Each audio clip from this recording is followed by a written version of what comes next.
Será que vai conseguir montar esse nó aí, Pedro? Aí fazendo o nó eles não passam.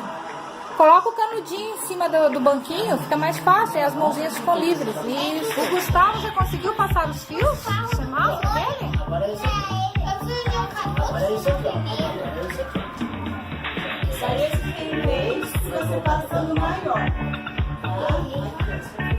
É assim, né, tio Robert? Assim ou contrário?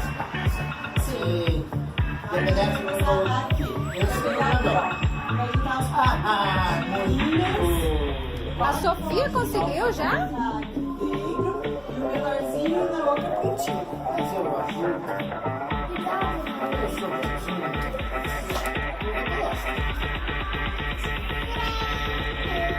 Gustavo conseguiu? Devagarzinho por causa dos ledzinhos, das luzinhas. Ei, Duda? Quer ver? Tirando nozinhos? Deixa eu ver. Pronto, a vasinha. Vamos colocar a gente no programa? Para você pensar. Que lindo. Esse você fez sozinho. Não, ele tem mais um que é só o ensinador.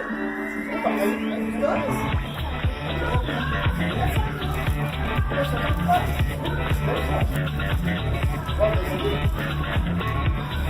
Tem que fazer os nozinhos? Oi? O que foi, Duda?